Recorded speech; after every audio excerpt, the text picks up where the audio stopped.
우리는 어쩌면 별로 재미없는 그런 기행문을 읽고 있는 것 같습니다.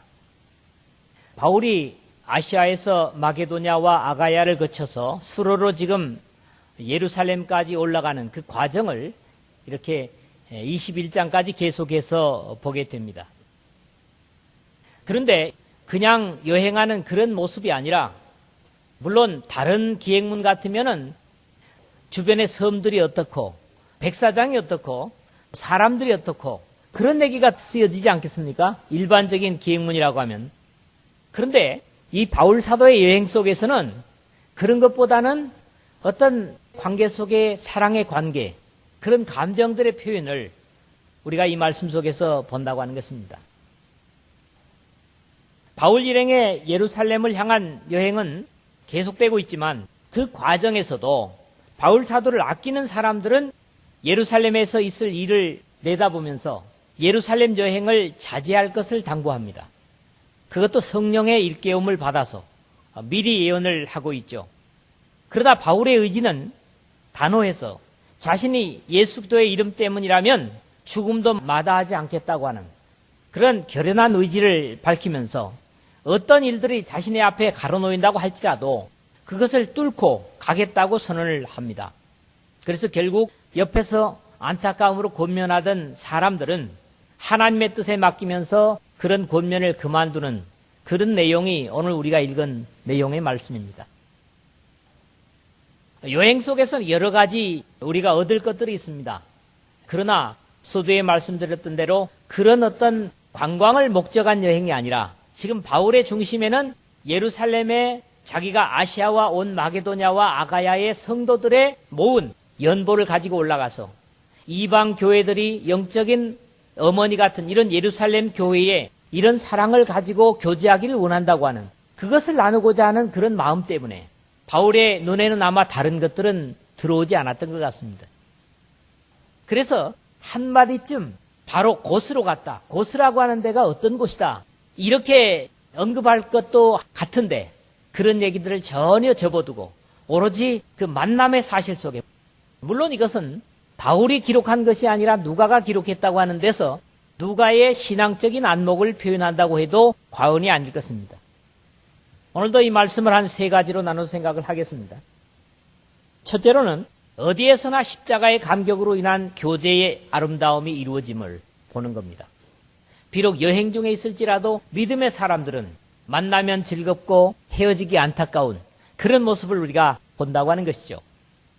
바울은 예수 그리스도를 만나기 전에는 대단히 냉담한 사람으로 비칩니다. 7장에서 스데반을 죽이는데 증거물을 지킬 정도로 침착하고 이성적인 사람으로 나타난 것을 읽을 수 있습니다. 그러나 이 세 번의 전도 여행을 마무리하고 예루살렘으로 돌아오는 과정에서 우리는 바울의 전혀 다른 면들을 보게 된다고 하는 것입니다. 제자들을 찾아 거기서 이래를 머물더니 그 제자들이 성령의 감동으로 바울더러 예루살렘에 들어가지 말라 하더라. 그 여러 날을 지난 후 우리가 떠나갈 때 저희가 다 처자와 함께 성문 밖까지 전송하거늘 우리가 바닷가에서 무릎을 꿇어 기도하고 서로 작별한 후 우리는 배에 오르고 저희는 집으로 돌아가니라. 여러분들이 머릿속으로 이 내용을 읽으면 상상이 되죠.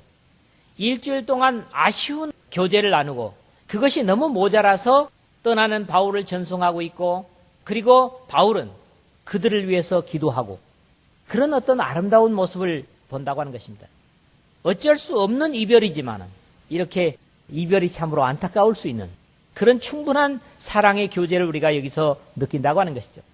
가는 곳마다 만남은 감격으로 가득하고 바쁜 중에서도 몇 날이 되었던 상관없이 머물렀고, 보냄은 언제나 아쉬움과 서운함을 이기지 못하는 교우들의 모습들을 볼 수 있기 때문에 이 말씀에 우리에게 시사하는 바가 크다고 보는 겁니다.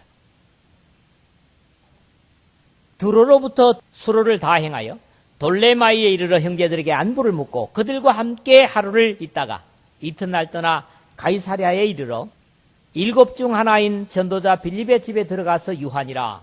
7절 8절에도 그렇게 이 내용 속의 교제를 봅니다. 사실 진정한 형제라는 것이 이런 것이 아니겠는가, 그런 확신을 갖습니다.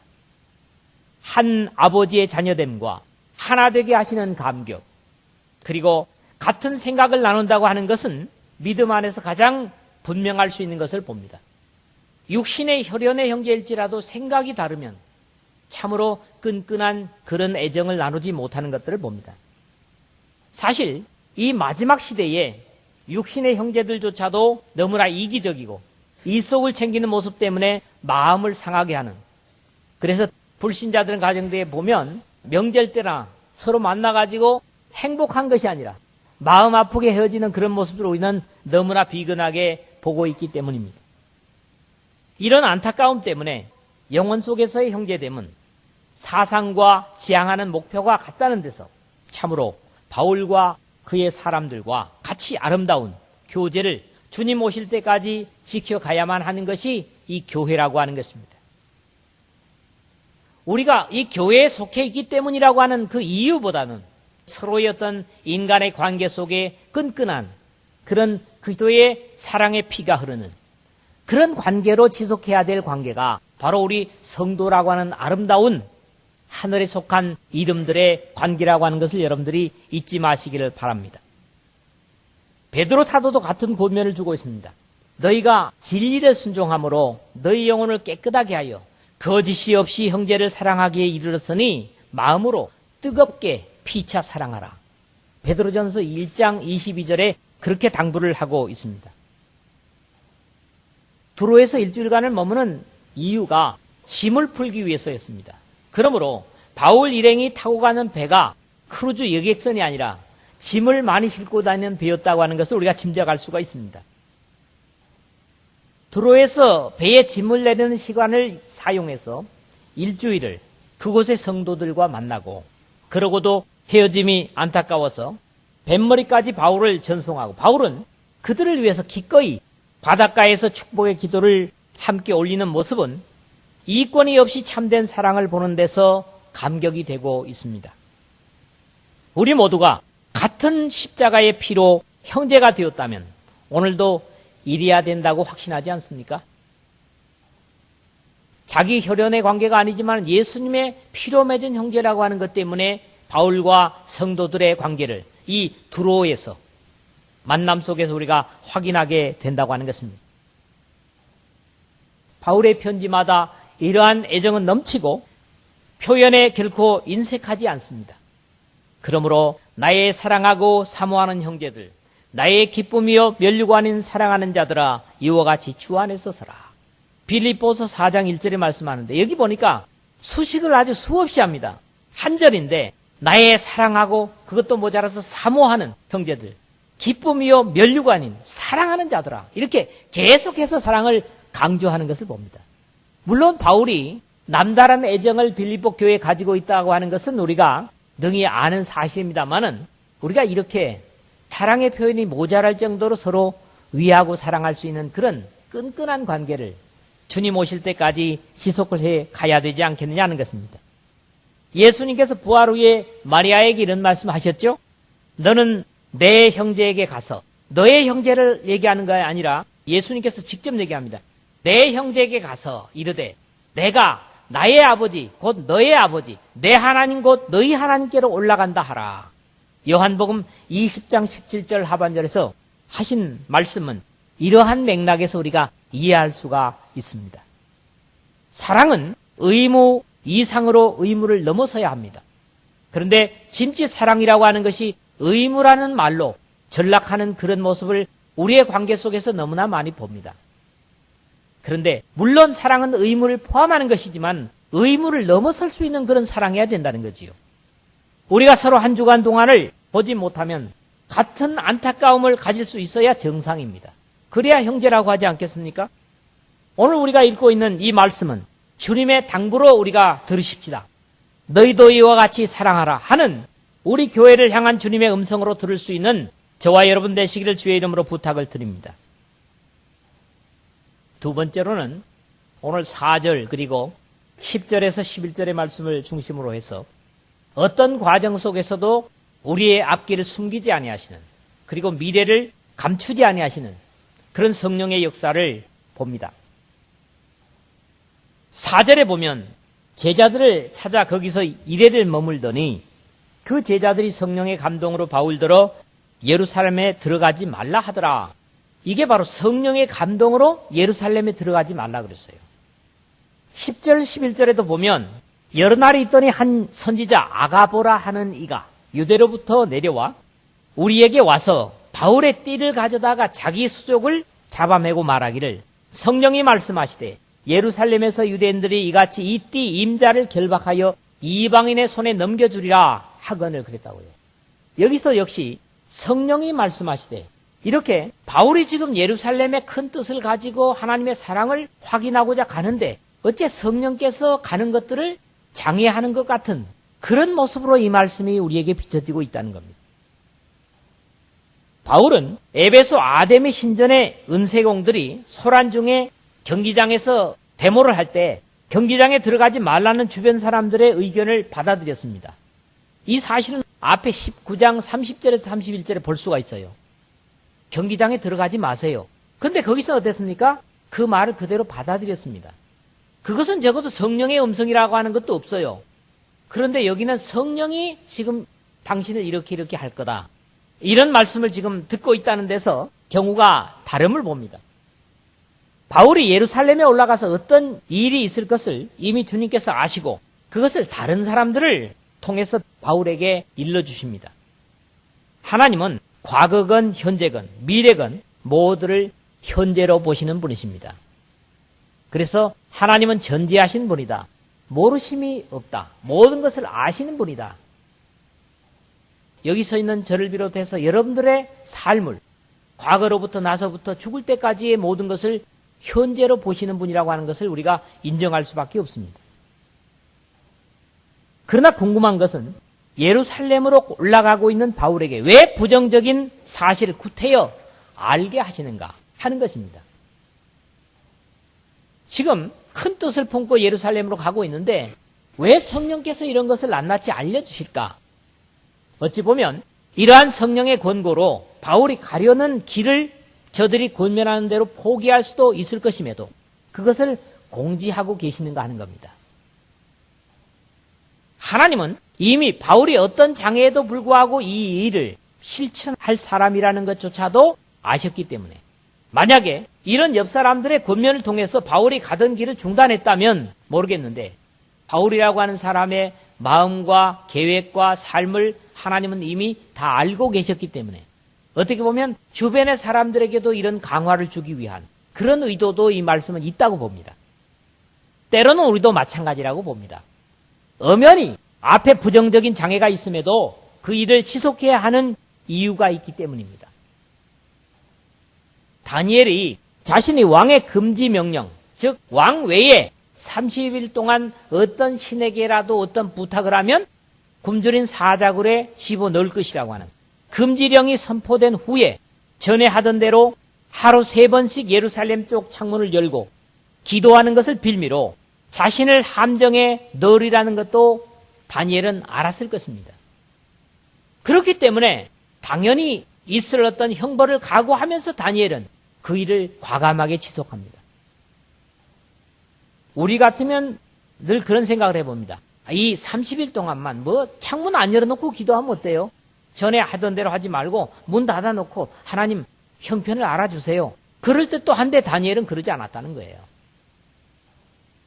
다니엘은 인간적으로 볼 때는 이 무모한 일을 계속함을 같은 내용으로 우리가 이해할 수 있는 것입니다.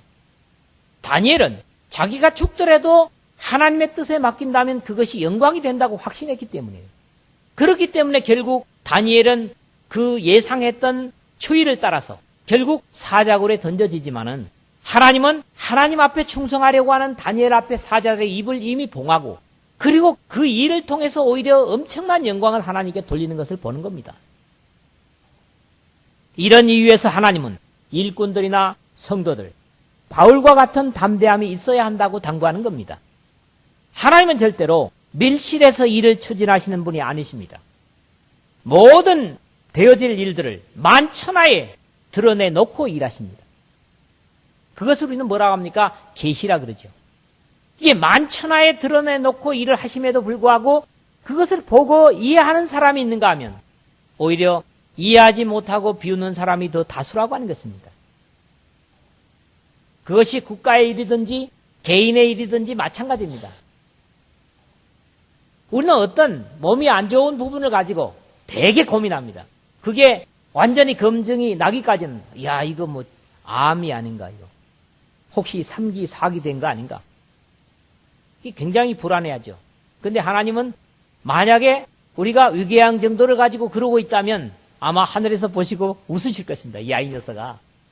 근데 우리는 진짜 그런 어떤 연약한 모습을 나타낼 때가 들어있다고요. 바울 사도는 이미 이 사실을 알고 앞에서 선언한 바 있습니다. 그 내용이 바로 20장 23절이었죠. 오직 성령이 각성에서 내게 증거하여 결박과 환난이 나를 기다린다 하시나. 각성, 바울이 방문하는 데마다 계속해서 바울은 이런 말을 들었다는 거죠. 성령을 통해서 말입니다. 결박과 환난이 나를 기다린다 하지만은 그리고 24절은 제가 결론적인 것에 가서 말씀을 드리려고 하는데요.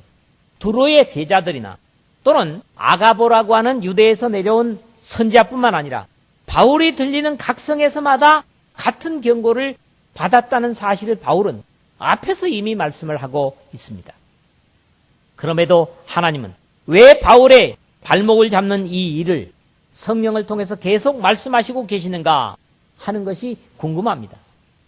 이 일은 마치 아브라함에게 이삭을 제물로 드리라는 요구처럼 바울을 힘겹게 할 수도 있었을 것이지만 역시 바울은 아브라함처럼 태연히 이 일을 받아들이고 있다는 사실입니다. 이래서 또 하나의 믿음의 모습을 바울의 행로 속에서 본다고 하는 것입니다. 오히려 나는 이미 결정이 다 되어 있는데 너희가 어째서 울어 내 마음을 상하게 하느냐 하는 것은 나는 각오한 일을 가지고 여러 사람 마음 아프게 하지 말아라. 나는 이미 다 결단이 되어 있다. 근데 왜 다른 사람들이 걱정하고 염려하도록 너희들이 우느냐. 그래서 마음을 상하게 하느냐. 바울의 마음을 상하는 것이 아니라 바울은 오히려 주변의 사람들의 걱정하는 것을 오히려 염려하고 있다는 거죠. 이게 뭡니까? 바로 믿음이라는 거지요. 주변의 사람들을 위한 안타까움이었습니다.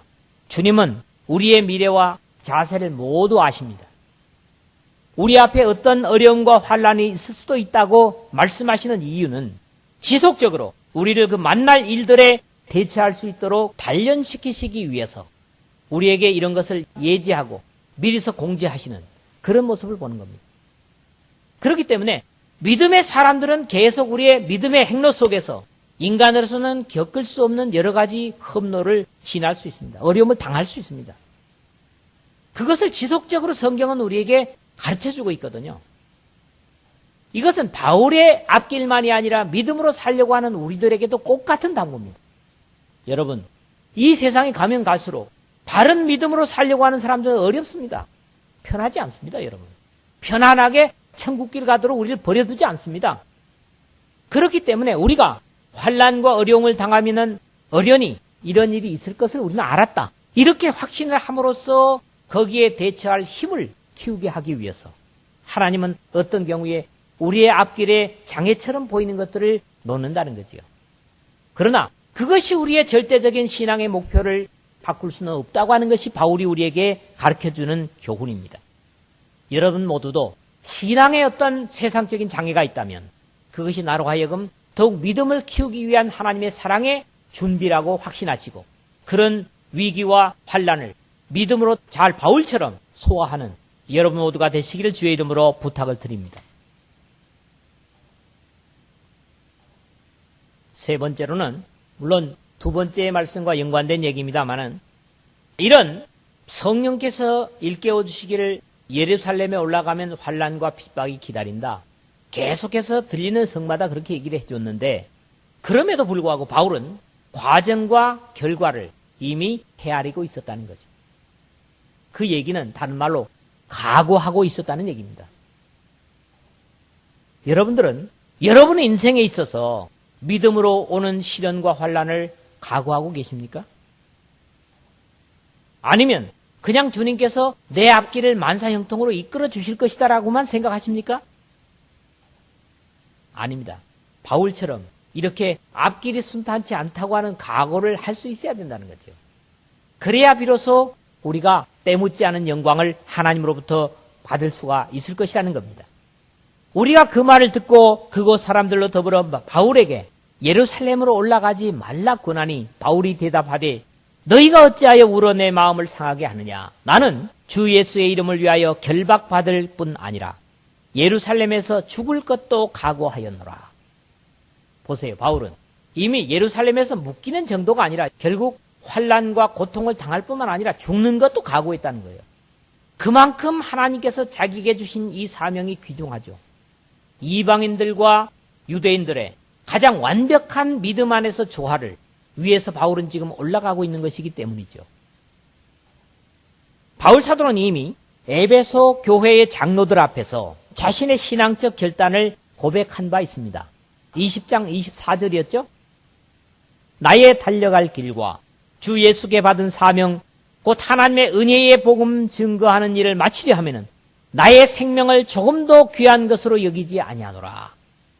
이미 바울은 그렇게 선언을 했다고요.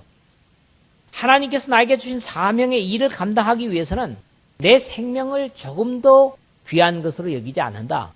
이렇게 고백을 한 바가 있습니다. 어떤 경우에 우리는 하나님께서 보여주시는 것들, 그리고 들려주시는 것들, 깨닫게 하시는 것들, 이런 것들이 절대적인 하나님의 목표를 위해서 알면서도 감당해야 될 그럴 때가 있다는 거죠. 그리고 우리 최종의 목표점에 분명히 뭐가 있습니까? 영광이 있습니다. 승리의 깃발을 하나님은 준비하고 계십니다. 그러나 거기에 이르는 과정 속에서는 우리가 무사 안일하게 갈 수 없다고 하는 것을 각오해야만 합니다. 믿음의 사람들이기 때문에 그렇다는 거지요. 그래서 이것을 세 가지 입장에서 정리를 하려고 그래요. 첫째는 권면하는 측의 사람들의 입장을 보자는 거죠. 자, 당신이 지금 올라가면 예루살렘에서 환난과 핍박이 기다립니다. 그리고 당신을 묶어가지고 이방인에게 넘길 겁니다. 이렇게 권면하는 사람 측의 입장에서 왜 이것을 바울이 조용하라고 했는데도 계속 얘기를 하는가 하는 겁니다. 이것은 적어도 바울에게 이와 같은 권면을 하는 사람들의 의중은 적어도 신상의 안전을 위한 권면일 것입니다. 육신적인 바울의. 왜 바울의 육신의 안전을 염려하겠어요? 바울이 자신에게나 모든 사람들에게 복음에 있어서 너무너무 귀중하기 때문이에요. 그러니까 이것도 역시 사랑으로 인한 권면이라고 하는 것을 우리가 확신할 수가 있습니다. 그래서 이 사람의 가치와 역할을 위한 권면입니다.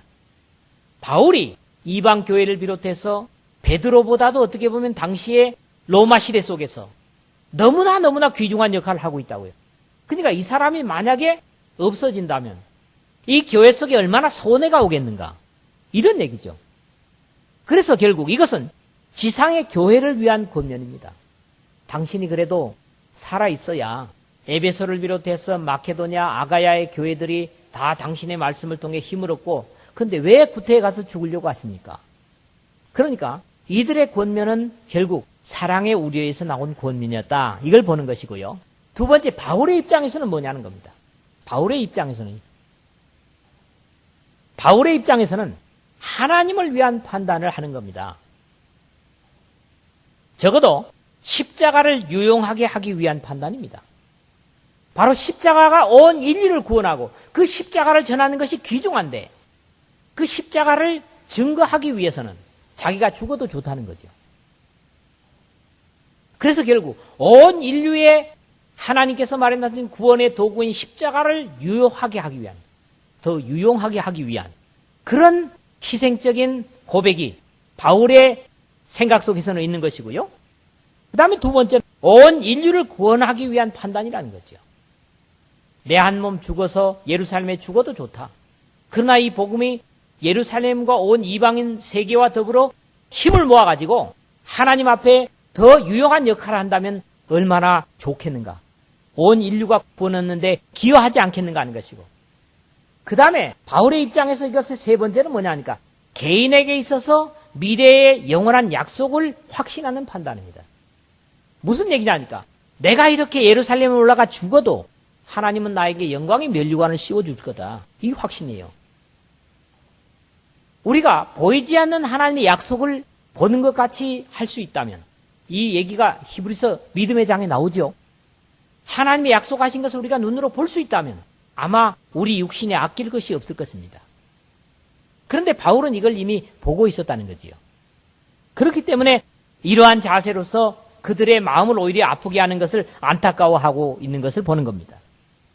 그러면 이 권면하는 측과 바울의 입장에서 서로의 입장에서는 결국 모든 것을 주님의 뜻에 의탁할 수 있어야 한다고 하는 것을 보여주고 있습니다. 그렇죠. 선한 권고나 상대를 위한 권면을 받아들이지 않는다고 할지라도 저가 권함을 받지 아니하므로 우리가 주의 뜻대로 이루어지이다 하고 그쳤노라. 이것은 서로에 관해 예루살렘에 올라가지 마세요 하는 권면이나 왜 내가 이미 결정됐는데 마음을 아프게 안 해요? 다른 사람 마음을 아프게 하지 말라 하는 이 양쪽의 다 의견과 고백은 하나도 육신적인 것이 없어요. 다 영적입니다. 양쪽이 다 뭐예요? 하나님의 영광을 위한 것이기 때문에. 그래서 그런 것들은 하나님 앞에 기꺼이 맡길 수 있다는 거죠. 빌립보서 1장 20절에서 21절에 바울은 이런 고백을 합니다. 나의 간절한 기대와 소망을 따라 아무 일에든지 부끄럽지 아니하고 오직 전과 같이 이제도 온전히 담대하여 살든지 죽든지 내 몸에서 그리스도가 존귀히 되게 하려 하나니 이는 내게 사는 것이 그리스도니 죽는 것도 유익함이니라. 그렇게 고백을 하죠. 바울은 지금 자신이 호흡을 하면서 자신의 육신이 살고 있는 것이 아니라 자신의 육신을 통해서 그리스도께서 살고 계시다는 거죠. 그렇기 때문에 죽는 것을 왜 두려워하겠는가? 이런 고백이에요. 말씀을 맺습니다. 형제 사랑은 의무에 매인 만남이 아닙니다. 나를 형제로 맺어주신 그리스도의 뜨거운 피를 감격할 수 있어야 할 것입니다. 그게 여행이 됐든지 신앙생활을 하면서 특히 올해 신앙적인 표대가 그렇지 않습니까? 형제를 사랑하여 서로 우애하고 존경하기를 서로 먼저 하며 그랬거든요. 오늘 이 말씀에서도 이 우리의 표대를 다시 한번 확인하게 해주시고 계시다고 하는 것을 확신하고요. 그 다음에 믿음의 길은 이미 세상에서는 예고된 어려움을 수반할 수 있고 주님께서는 우리가 이 세상에서 믿음 때문에 어떤 어려움을 당할지를 알고 계시고 또 계시하시고 계신다는 것입니다. 믿음의 사람들은 이 어두운 세상 속에서 결코 편치 않을 것이다 하는 거죠. 그래서 예수님께서 말씀하시죠. 이것을 너희에게 이름은 너희로 내 안에서 평안을 누리게 하려 함이라. 세상에 살지만은 예수님 안에서 평안을 누리게 하려 함이라. 세상에서 너희가 환난을 당하나 바울뿐만이 아닙니다. 모든 믿음의 사람들은 세상에서 환난을 당할 것입니다. 환난을 당하나 담대하라. 내가 세상을 이기었노라. 요한복음 16장 33절에 주님께서 우리에게 주시는 당부의 말씀입니다. 주어지는 어려움과 주님의 일을 하려고 할 때 예고되는 어려움을 우리는 신앙적으로 바로 판단할 수 있어야 됩니다. 이것이 육신적이냐 또는 영적이냐 하는 것을 바로 판단할 때 우리는 하나님께서 기뻐하시는 일을 행할 수가 있다고 하는 것이죠. 모든 것을 하나님의 영광을 우선으로 하고 늘 최종적으로 주님께 맡기고 주님의 영광을 위하고 주님을 기쁘시게 하실 수 있어야만 교회요 성도의 삶이 되는 것입니다. 그래서 바울 사도가 이런 부분에서 쓴 글들을 보면 이렇습니다. 고린도전서 10장 31절에 먹든지 마시든지, 그 다음에 빌립보서 1장 20절에 살든지 죽든지, 골로새서 1장 17절에 무엇을 하든지, 고린도후서 5장 9절에 거하든지 떠나든지 주를 기쁘시게 하는 자 되기를 힘쓰노라. 이런 바울의 고백, 이것은 적어도 개인의 영광만을 위한 것이 아니라 온 인류의 복음을 위한 것이고 또 우리의 지체된 교회를 위한 그런 고백이 되겠습니다. 우리 모두가 이 바울과 같은 고백을 믿음으로 드릴 수 있는 저와 여러분 되시기를 주의 이름으로 부탁을 드립니다.